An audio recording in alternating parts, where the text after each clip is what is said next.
Okay. You're live now. Okay. Pledge allegiance to the flag of the United States of America and to the republic for which it stands, one nation, under God, indivisible, with liberty and justice for all.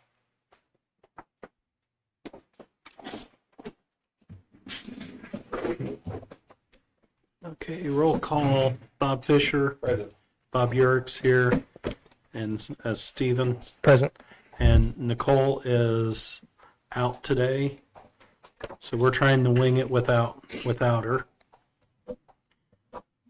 Minutes of prior meeting. Entertain a I'll give you a motion. motion to accept as written. I'll second the motion. All those in favor indicate by saying aye. Aye. Motion carries. Minutes approved as written or submitted.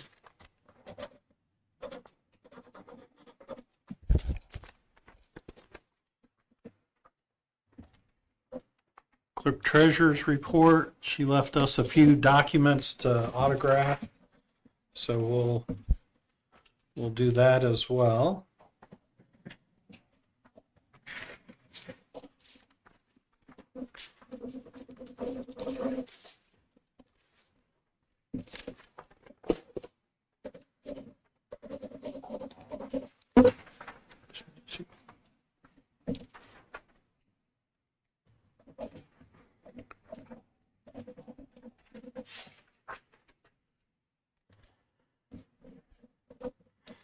I didn't see anything in regards to the town attorney.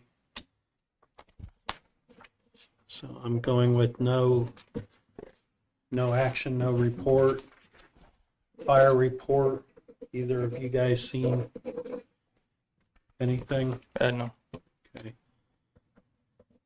John, you're up. We got your police report.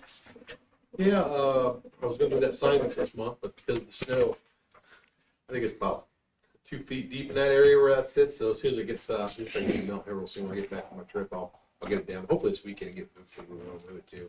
I got qualified on that new little handgun I got. Eric and I got those off-duty second guns.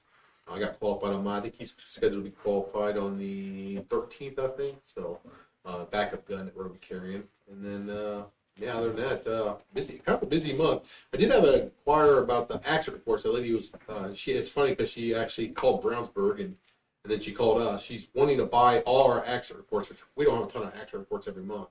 I think we had 2 last month in town. She wants to buy them, and her email address is ends in, I think, lawdog@gmail.com or something like that. So what she is, she's an attorney that's trying to get accident reports so she can contact clients and basically maybe look at some revenue sources there. So I provided a policy we had for her, and she's going to give me particular information about the reports. Not just we're going to give you a report that we have. There's a resource online that they can actually buy the accidents at accidentreport.com, but she wants bulk accident reports, which is a problem for me because of the fact that she doesn't know anything about the clients or the accident, the date, time, case number. I'm not going to provide it to her, and her policy says we don't. So if she wants to do that, she'll need to go to buycrash.com, and she would have to give that same information to get them online too. And that's what she's not able to do. So she tries to do it through the FOIA request process. So we got that in place. So I've informed her, and I haven't heard back from her. Brownsburg's handling it. They had like 30 last month, and she said she's going to buy them. They had them out, and she hasn't even came in. So anyway, so I just want to give you a heads up on that. We do have policies in place and stuff, and I responded back with those policies and told her she needed to comply with the information. We need to get back to her reports she requests. And there's a charge. It's $10 fee. It's pickup only here at town listed. So not the most convenient thing in the world, but she can go to buycrash.com and get it right there on the computer. So just heads up on that. I'll let you know if anything else progresses with it. Other than that, that was it. Okay, thank you, John. Building inspectors report, we did get, well, not building inspectors, but I guess this falls under zoning, but the section regarding inspections is labeled as none, so nothing there. Utilities report, we have migrated over to WWO, and that's moving forward. Some of the things that that will be different, that we are starting to work with Nicole on with that is where our previous service would contract services on our behalf and then add a handling fee and then bill us for them. WWO would just assume have us buy those services directly and not pay a handling fee or markup on those. So some of those will be getting things set up directly instead of a pass-through. So we're talking about things that they would be subbing out to somebody for other, that they, Like the generator maintenance, okay, they would, that's what I was, yeah. are they or- going to be submitting like a monthly report?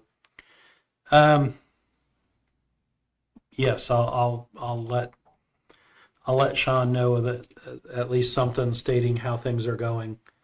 I met with him last Friday and showed him where the town lift stations are and the non-town lift stations that are connected to town. So they'll start evaluating those as well. Either of you two have any other questions?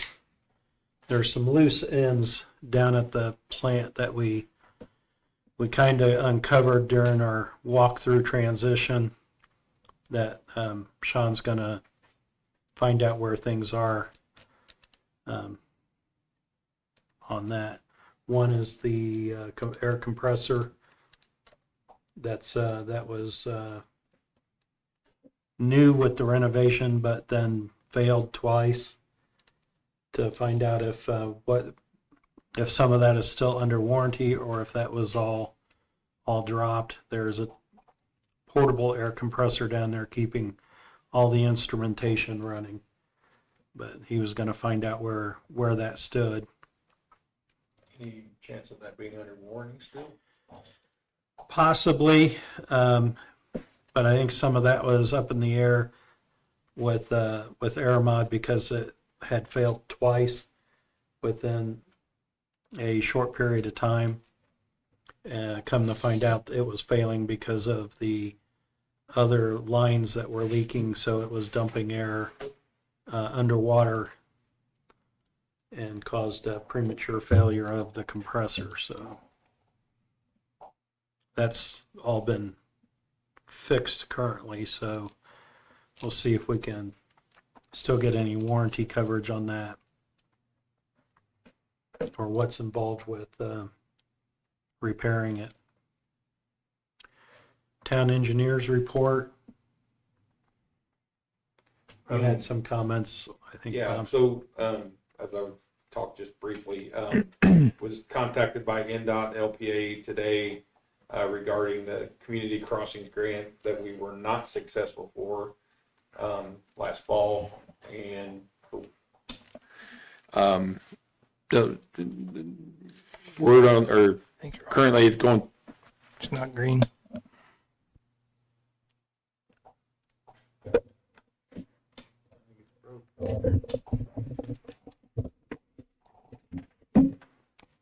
so if this is still working, was contacted by NDOT LPA today about the community crossings grant. Basically, there's some additional funding that the legislature is working through right now. We'll know by the end of the month that passed or has passed, and it sounded like it's very promising. So basically, they've gone back to unsuccessful towns and communities and basically reaching out to, I don't know who all, but said, hey, if your project's still doable, would you be interested? So she gave me a few directions. I reached out to Lou, and he and I are going to talk tomorrow afternoon to make sure our documents are up to speed and proceed with that. And then I'm going to reach back out to her. As long as we're all in agreement, we want to proceed with that.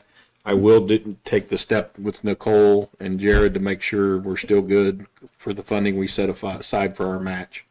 So other than that, that's all we had from the town engineer. Yeah, I'm in agreement, Bob. Mine too. So now we're at the town financial advisor report. We didn't have anything that I'm aware of from Jared. On that zoning report, Dan did provide a little summary. We are going to have a planning commission BZA combined meeting this month. I don't know that he's told the members yet, to be our annual administrative meeting. So that will be the fourth Monday. So 2 weeks from now. I think it was the 23rd, is that correct?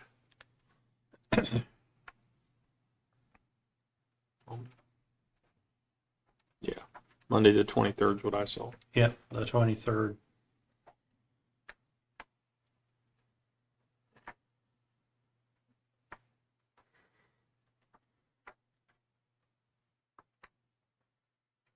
So hopefully we can all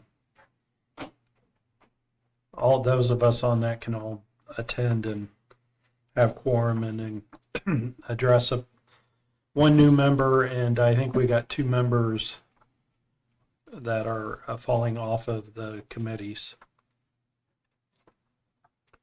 So, and then the U.S. Census Boundary and Annexation Survey is due in March. And they'll have those filled out and submitted by the end of the week. And that was all Dan had in the zoning report. Maintenance report. We've had a number of applicants submit resumes, and I would suggest, or at least my recommendation, is that Steve submitted an application, so we will exclude Steve from the hiring process, which leaves the Bobs. And I would suggest that we pick at 1, 2, 3 at the most individuals out of the group to do in-person interviews. Make sure they understand what we are looking for on the part-time as it is, and then make a recommendation from there. I'm going to recommend that we can include Nicole, given her working relationship with the maintenance person. Okay. And then that also gives us a 3-person quorum, or if you want to call it that. Okay. I would agree. She'll be glad I volunteered her. Yes.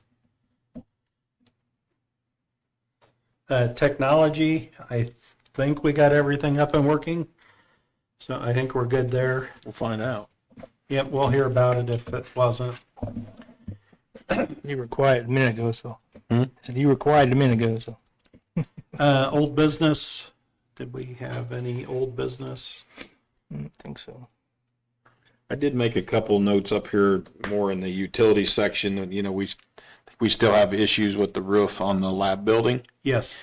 And I also want to look, once we determine who our new maintenance person is, you know, Brad was very good, very organized and things like that, but I think he was a little bit reluctant to bring up anything about how we store things down at the plant. He would just kind of bring up generalities and like didn't take action or anything. We never got it resolved, but I think we need to do something down there where we have a little bit better storage, whether we have some concrete poured or, you know, enclose one of the buildings so we got some weather tight storage. That's just my opinion.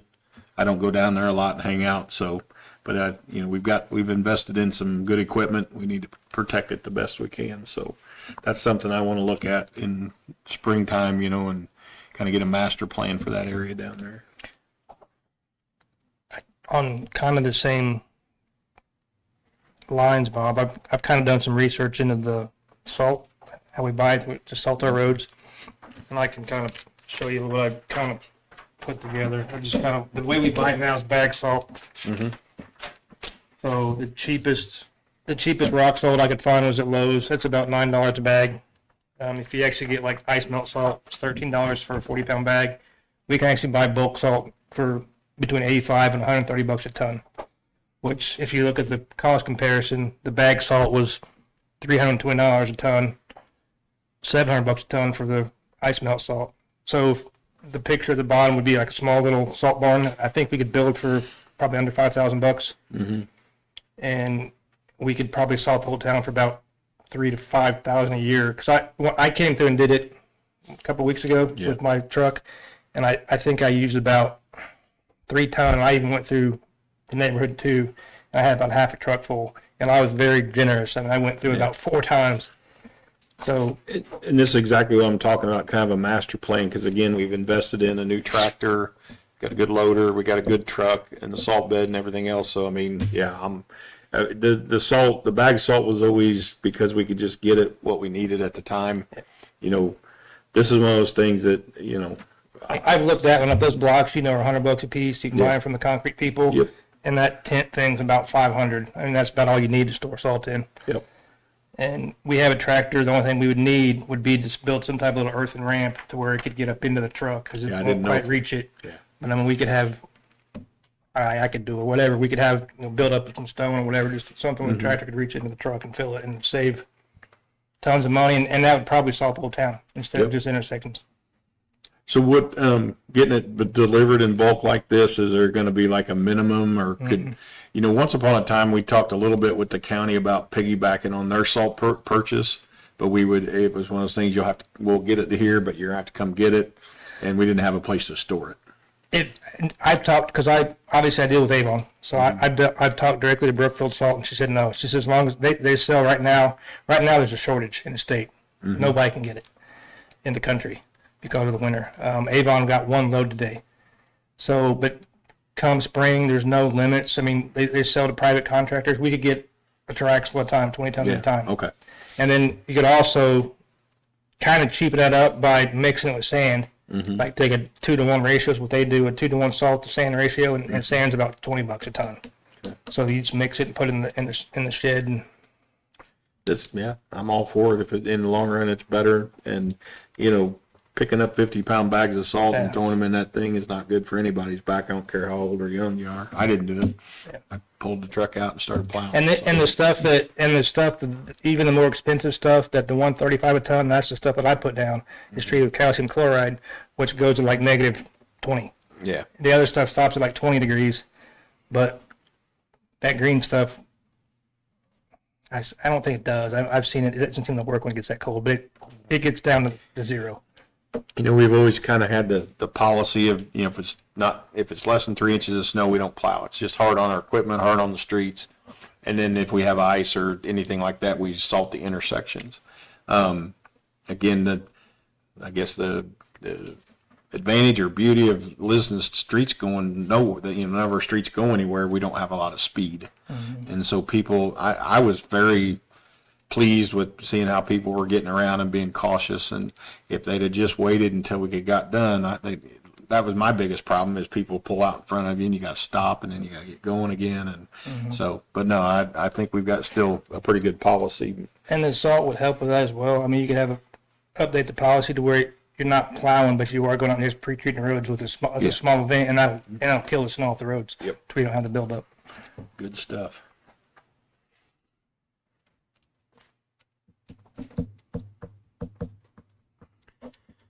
Okay, was that old business or new business? That was old. Okay, old. Any new business? Do we have a citizen's comment? If I could have the floor for a minute, I'd like to say Okay. something. I just wanted to introduce myself and my company. We're a civil engineering firm. We do municipal work. We're called Fishbeck. I'm out of our Greencastle office. Never heard of it. I do know Bob a little bit. Here's a couple of pamphlets for you guys to look through. Basically, anything you need municipal engineering wise, whether it's help with community crossings and streets and sidewalk repairs to the sanitary and water side, we've got the capability to do that. We currently work with a couple of communities and we're hoping to grow it and have some more. Right now we work with Monrovia and Greencastle. I do personally. I'm more the road and sidewalk guy. We got sewer guys as well.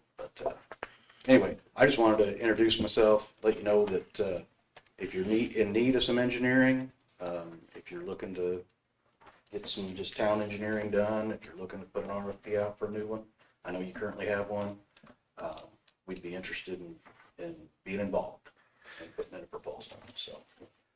So right here, it talks about parking planning, design restoration. Do you guys do just like regular planning work at all?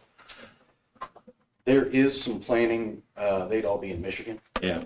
We don't have any local currently. That's the only thing we do separate with our current engineers. We still contract with a guy that's done our plan work forever. Kind of handles the plan commission, board of zoning appeals, and any development interests, and I like consolidated because you can go to one guy and say, get it taken care of. So, We can do the administration. Yeah. Plan review and application review and things like that. We do that. yeah.